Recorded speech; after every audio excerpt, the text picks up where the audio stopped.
Muchas gracias. Nuestra tercera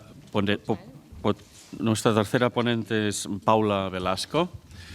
Paula estudió en Sevilla, es doctora, de hecho, en filosofía y además es fotógrafa, ilustradora, diseñadora, etc. Ha hecho estancias de investigación en Londres, en México, en Nueva York. En fin, su trabajo de investigación fundamental actualmente se centra en la filosofía de la imagen fotográfica, pero hoy la tenemos aquí para hablarnos de danza. Nos propone una intervención con el título Dance is a Weapon, coreografía, violencia y propaganda. Adelante. Muchas gracias. Muchas gracias a todos por estar aquí. Muchas gracias sobre todo a la organización por haberme traído, porque yo en realidad vivo en Bruselas y entonces ha sido un poco complicado venir hasta aquí. Muchísimas gracias por el tiempo que le habéis dedicado y por darme la oportunidad de escucharos y de compartir este espacio. Y bueno, mi propuesta es un poco distinta a lo que habéis presentado vosotros y quizás me centro más en la política macropolítica y no micropolítica, como estáis planteando. Y mi acercamiento es más desde el punto de vista de ciudadana, como decía Gerard. Yo normalmente trabajo con imagen. Últimamente he estado investigando un poco más en la relación que existe entre cultura, en general estética y política, y eso me ha llevado a plantearme varios apartados, varias cuestiones que últimamente resuenan mucho, sobre todo si seguís un poco la actualidad política, y uno de ellos, el principal, es precisamente el tema de la violencia, la legitimidad de la violencia. Cuando conocí a Sara, estaba hablando de la violencia del discurso por la charla que dio Irene Montero y cómo respondió Rajoy al respecto de eso. Hoy podríamos hablar, por ejemplo, sobre cómo la violencia o qué tipo de violencia ejerce el sistema patriarcal con el caso de la manada y cuestiones así. Pero en el fondo el punto de partida es el mismo, el tema de la violencia y cómo ejercer violencia legítima contra un sistema que ejerce violencia sistemáticamente, valga la redundancia, contra nosotros. Entonces, desde ese punto de partida, después de varias conversaciones con amigos, conocidos, que siempre me decían que la violencia nunca es la respuesta y todo este tipo de cosas, me empecé a plantear en qué espacios era posible reivindicar o qué espacios podíamos reivindicar como espacios en los cuales ejercer una violencia contra el sistema que no fuese tachada de ilegítima, sino que sí que propiciase un cambio en el sistema. Y de manera casi natural fui a parar a la danza, quizá también porque, aunque hace ya mucho que lo dejé, pero cuando era más chiquitita yo también bailaba y sobre todo mi formación fue en clásico, en moderno y todo esto. Realmente nunca llegué a hacer performance ni nada, pero siempre he tenido esa vinculación con el cuerpo como elemento básico a partir del cual construir un discurso. Y por eso me interesaba especialmente, porque entiendo la danza como lo más básico. Si decimos, como decían las feministas de la segunda ola, que lo personal es político, el cuerpo es quizá lo más político que pueda haber. Y esto me vincula también a un textito que tiene Silvia Federici sobre este concepto, sobre la danza, y habla de cómo el movimiento, todos los movimientos que realizamos a día de hoy están de alguna manera vinculados también al propio sistema. Desde que nos levantamos hasta que nos acostamos, las dinámicas del cuerpo están vinculadas al sistema y por lo tanto perpetúan también las violencias del sistema en una forma u otra. Y por eso no podía sino investigar un poco sobre cómo la danza ha ejercido violencia de alguna manera o ha formado parte de esa construcción de una ideología o de la perpetuación de un sistema determinado y, sobre todo, que es lo que más me interesa, cómo puede proporcionar espacios en los cuales fomentar una reflexión crítica y fomentar una respuesta ante esa violencia que ejerce el sistema sin que sea deslegitimada desde el propio momento. No me interesan, bueno, sí me interesan, pero no me interesan para esta charla los momentos en los que la danza forma parte de lo político propiamente dicho. No estoy hablando de, por ejemplo, cuando vamos a una manifestación y el cuerpo se utiliza también como parte de esa manifestación, o ni siquiera de ese planteamiento que se suele decir de si no se puede bailar no es mi revolución y estas cosas, sino cómo realmente desde los espacios que se proporcionan ahora mismo la danza podemos plantear estas cuestiones. También quería contaros un poco de dónde viene el nombre este de Dance as a Weapon. No sé si conocéis al New Dance Club, que se formó en el 32 en Estados Unidos y que partió de 5 mujeres que eran discípulas de Martha Graham y que querían hacer algo distinto, algo enfocado principalmente a los obreros en su inicio. Entonces ofrecían lecciones de danza por, no recuerdo exactamente cuánto era, pero era como una 10ª parte de lo que costaban habitualmente las lecciones de danza, y daban clases de contemporáneo o de danza en general, y luego a esa sesión le añadían una charla de 1 hora sobre conceptos marxistas. Entonces, como quien no quiere la cosa. Entonces, uno de los lemas que plantearon era el de, precisamente decían, dance is a weapon of the class struggle. Y a partir de la danza derivaban en una reflexión política. Y ese vínculo entre lo estético, lo artístico y lo político me parecía muy relevante y como un punto de partida desde el cual comenzar la charla y al que mirar. Luego el grupo al final, como suele pasar, pues de pronto se dieron cuenta de que eran buenos coreógrafos, empezaron a hacer trabajo de manera aislada, se olvidaron de los obreros y entonces dejaron de dar clases. y luego aparte, en un principio tenía una vinculación muy fuerte con la Unión Soviética, pero cuando por cómo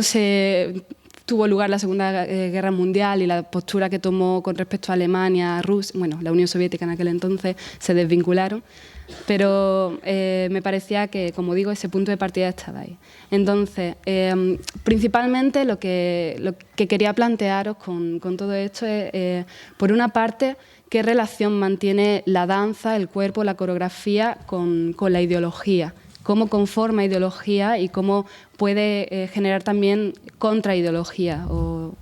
Y luego, por otra parte, también me preocupa especialmente cómo también la danza en algún momento ha ejercido violencia sistémica y cómo puede ejercer violencia contra ese sistema, lo que con Benjamin planteó como violencia revolucionaria, pero ahora hablaré de eso con más detenimiento.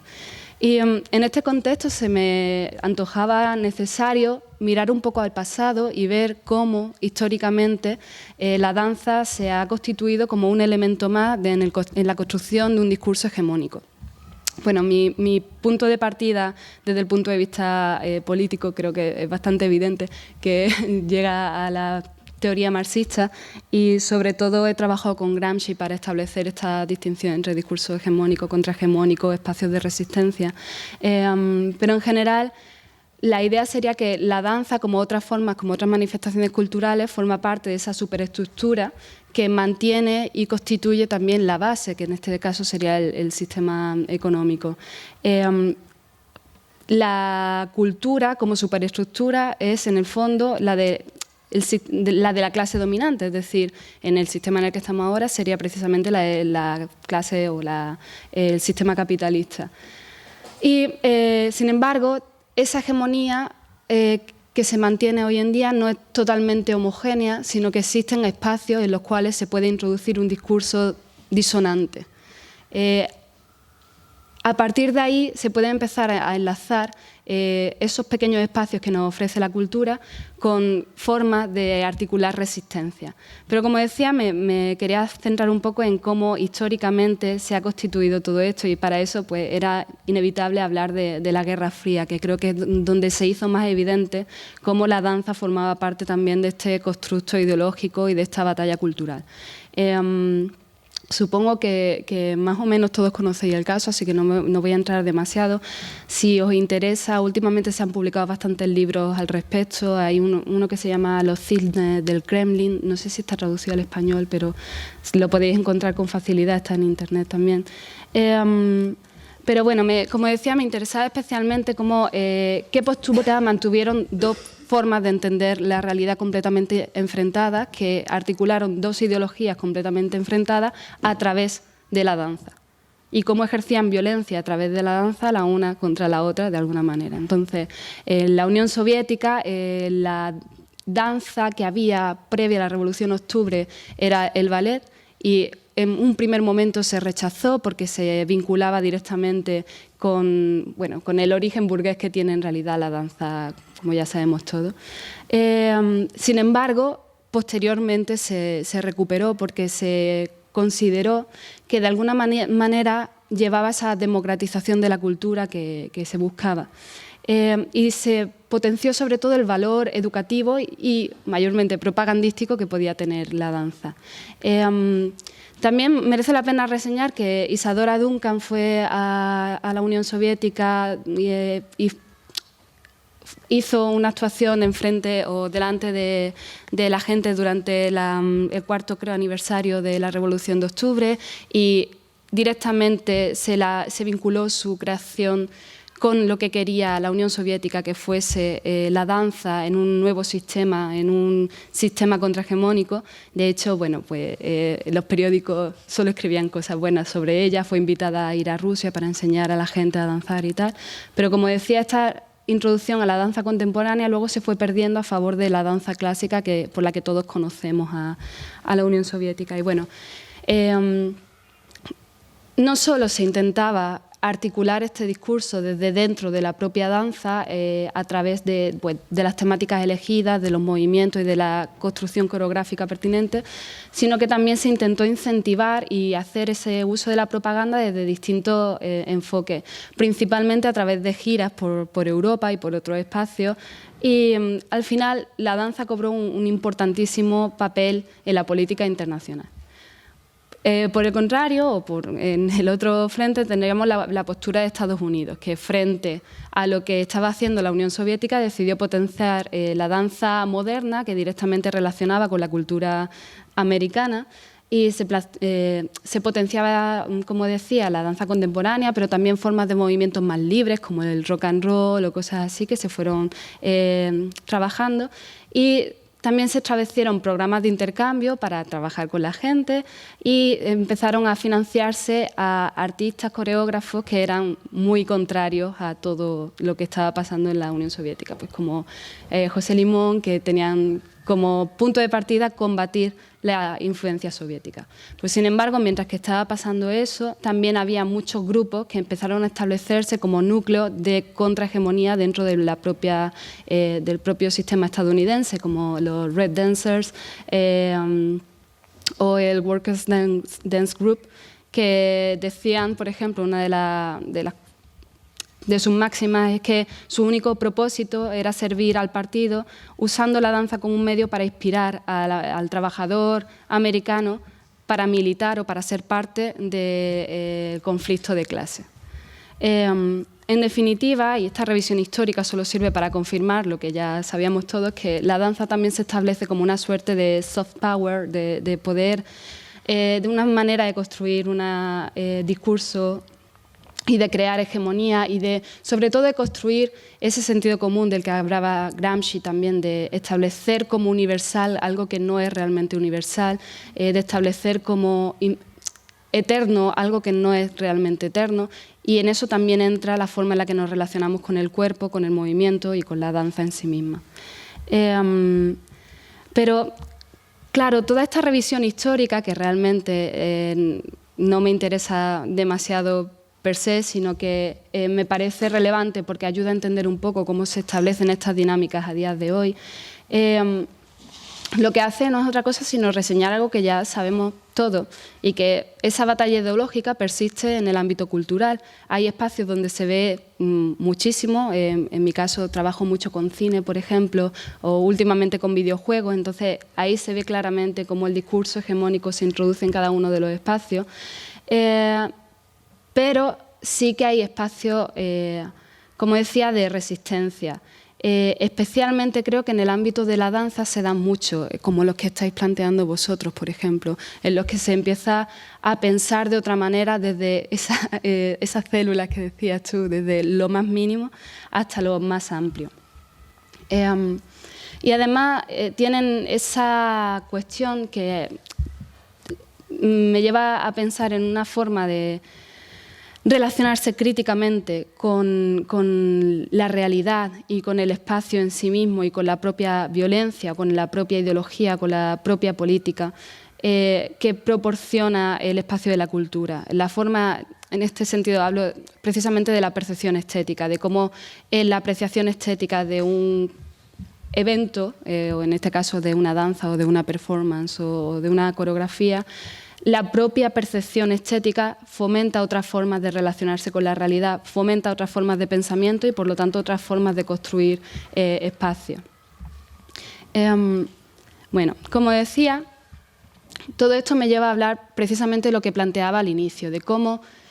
existen espacios de resistencia, cómo existen lugares desde los que ejercer una violencia que no corre peligro de ser deslegitimada y que sea una violencia que vaya contra el sistema, pero que no proponga un sistema o un sistema legislativo legítimo